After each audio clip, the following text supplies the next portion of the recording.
Hola, ¿cómo están? En esta oportunidad quiero hablarles de un tema que considero muy importante y relevante y tiene que ver con la locura. Cada vez que utilizamos el término y el concepto loco, loca, o nos referimos cuando hablamos e invocamos la expresión locura, simultáneamente estamos suponiendo y presuponiendo que sabemos aquello que es la normalidad, lo normal. Es decir, en este video voy a tratar de comentar qué se entiende por normalidad o mejor dicho, cuál es el parámetro para considerar que cierto individuo es normal. Y a su vez ese parámetro también nos sirve para establecer y determinar quién no es normal, o mejor dicho, quién es un loco o está cercano a la locura, a la insensatez o a la sinrazón, ¿sí? Para ello voy a mencionar y voy a trabajar con un libro de un autor francés que se llama Michel Foucault, cuyo título es Histoire de la folie à l'âge classique.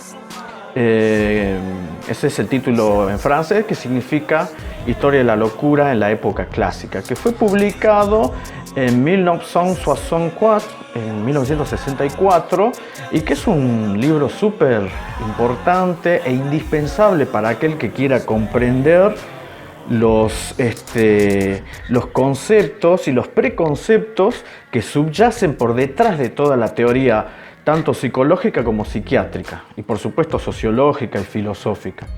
Michel Foucault, además de ser un filósofo sociólogo, había estudiado psiquiatría, ¿no? Por eso podríamos decir que es un experto y tiene una mirada crítica sobre eso. Bien, la historia de la locura en la época clásica, que es el libro que voy a comentar a continuación, tiene dos tomos. En particular yo voy a hablar del tomo 1, de la primera parte, del capítulo 3, cuyo título es El mundo correccional.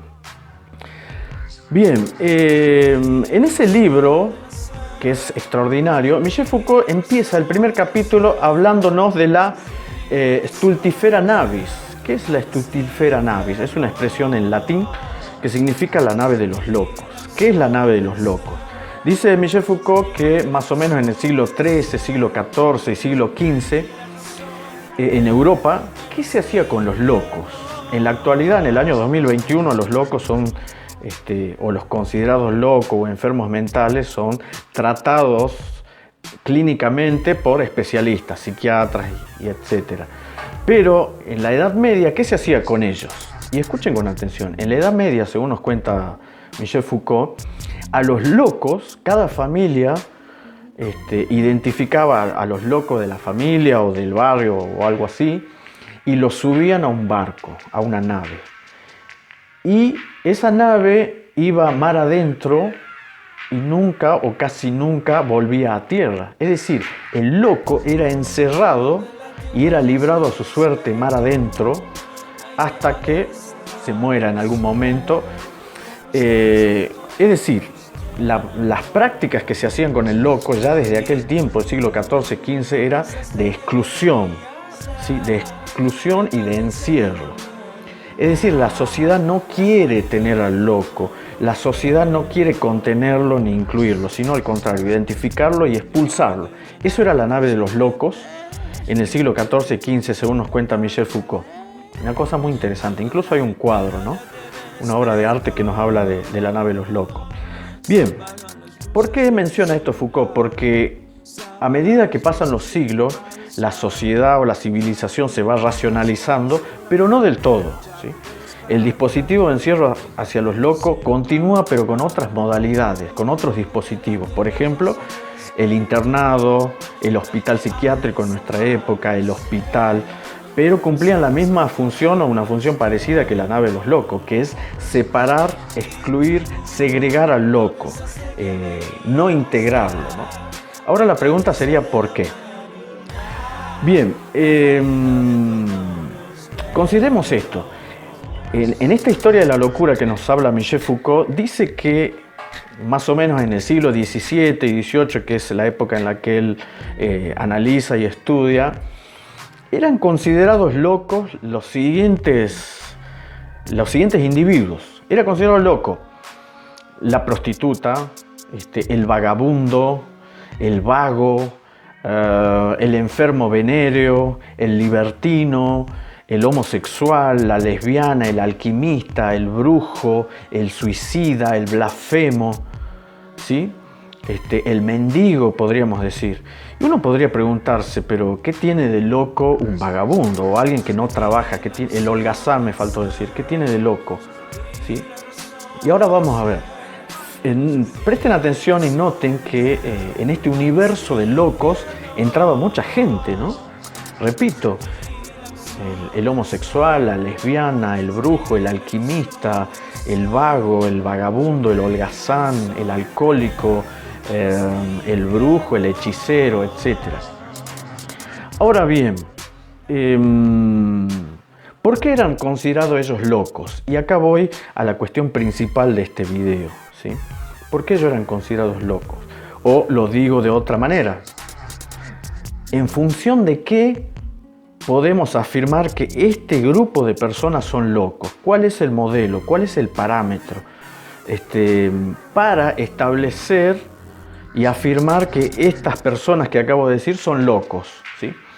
Y esto lo dice, vuelvo a repetir, Michel Foucault en La historia de la locura, repito, en el tomo 1, parte 1, capítulo 3, en el mundo correccional hay un apartado, una parte donde él dice categóricamente que la familia es el modelo de razón o de racionalidad a partir del cual se juzga lo que es normal de aquello que no lo es, de lo que es normal y de aquello que infringe en la locura, de lo que es lo racional y lo insensato, ¿sí?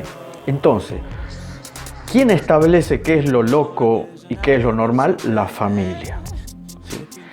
Todo aquello que está vinculado a la familia es normal, racional y también decente, ¿no? Porque lo dice muy bien Michel Foucault, que se suele asociar a la locura a la inmoralidad, ¿sí? Siempre la locura está vinculada y muchas veces inescindible con lo moral. Por eso el homosexual, el libertino, la lesbiana son considerados locos, porque a su vez su modo de ser, su modo de vivir es considerado inmoral y por eso mismo ya se une esa categoría o esa visión de lo moral con lo loco, con la locura, ¿sí? Con lo anormal, con lo irracional. Vuelvo a la familia entonces. La familia entonces es el parámetro a partir del cual se mide lo que es normal de lo que es loco.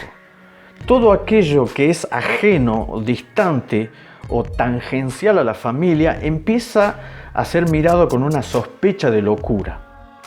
¿Por qué? Porque la pregunta que deberíamos hacernos ahí es ¿qué tipo de familia es la normal? Ojo, porque uno podría decir, bueno, lo que representa la normalidad es la familia. Bueno, punto ahí. Pero ¿cuál tipo de familia? La respuesta es la familia burguesa. Segunda pregunta, ¿qué es una familia burguesa?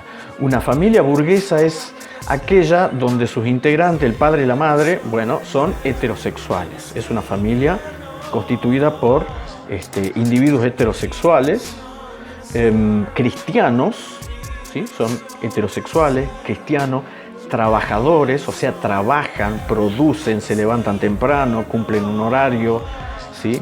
Tienen casa propia, son propietarios. Y podemos agregarle a esto que incluso el modelo y el parámetro de normalidad es la familia, pero no cualquier familia, no es la familia de Kenia o de Tanzania, sino que es la familia burguesa europea. Es decir, sus individuos por lo general deben tener rasgos europeos, europeizados, como dije hace recién, ser cristianos, heterosexuales, productivos, tienen que trabajar, cumplir un horario, llevar plata a la casa, por decirlo de alguna manera. Entonces acá vamos a lo importante. ¿Por qué la familia es el parámetro y el modelo de normalidad o es la vara de la normalidad? Porque la familia es una unidad productiva económicamente. En la familia o la familia, el padre y la madre, cada uno a su manera, forman parte del engranaje de la gran maquinaria económica de una sociedad, de una nación o de un Estado.